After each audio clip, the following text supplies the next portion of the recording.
ভাইকে সাপে কামড় দিতে দেখে ওই সাপটি জ্যান্ত অবস্থায় বোতলে ভরে সাপসহ ভাইকে নিয়ে সালার হাসপাতালে হাজির ওই অসুস্থ যুবকের দাদা। ঘটনা মুর্শিদাবাদ জেলার সালার থানা এলাকায়। গতকাল শনিবার সন্ধ্যা নাগাদ সালারের তালিবপুর কাকগ্রাম ও চুনশহর সালার এলাকায় বিষাক্ত সাপের ছোবলে অসুস্থ এক মহিলা সহ আরও ৩ জন। জানা যায় চুনশহরের মানোয়ার আলী নামের ওই ব্যক্তি মাঠে কাজ করতে যাওয়ার পথে বিষাক্ত সাপের ছোবলে অসুস্থ হয়ে পড়েন। তালিবপুরের রেশমি বেগম নিজের বাড়িতেই কাজ করতে থাকা অবস্থায় বিষাক্ত সাপের ছোবলে অসুস্থ হয়ে পড়েন। কাকগ্রামের আরাধন মাঝি নিজের বাড়িতেই বিষাক্ত সাপের ছোবলে অসুস্থ হয়ে পড়েন। সালারের রিজিল শেখ নামের ওই যুবক বাড়ির ছাদে গিয়েই বিষাক্ত সাপের ছোবলে অসুস্থ হয়ে পড়েন। ভাইকে সাপে কামড় দিতে দেখে ওই সাপটি জ্যান্ত অবস্থায় বোতলে ভরে সাপসহ ভাইকে নিয়ে সালার হাসপাতালে হাজির ওই অসুস্থ ব্যক্তির দাদা।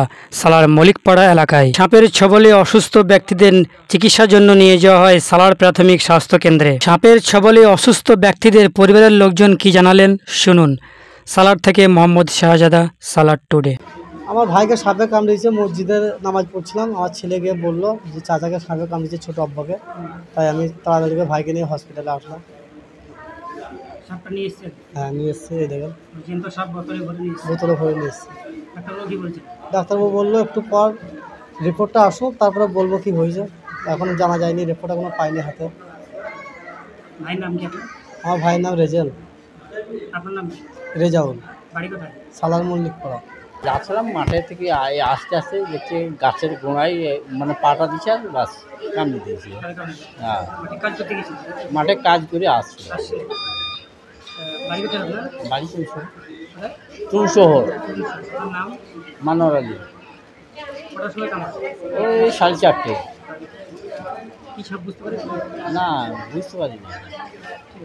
বাড়ির প্যারাপিটের মধ্যে দাঁড়িয়েছিলাম, বাইরে একটু ঝামেলা ছিল, দেখছিলাম সাপটা কামড়ে দিয়েছে।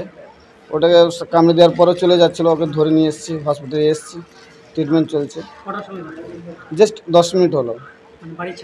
বাড়ির ছাদে কামড়ে দিয়েছে। রিজেল শেখ, সালার মল্লিকপাড়া। ওনার সাপে কামড়াইছে আপনার বাড়িতে লাই, ওই বাড়ি থেকে একটু পাশে, ওই কলতলায় আপনার থালা বাসন ধুতে গেছিল।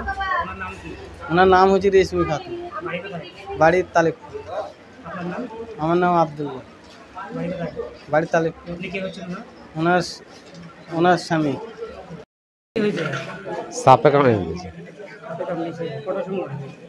ওই সন্ধ্যে 6টার দিকে। আরাধন মাঝি, 25। কাকগ্রাম উত্তর মাঝিপাড়া। এমনি বসছিল বাড়িতে। হ্যাঁ, বসে থাকতে থাকতে হঠাৎ 6টার দিকে। জয়দেব মাঝি, কাকগ্রাম মাঝিপাড়া।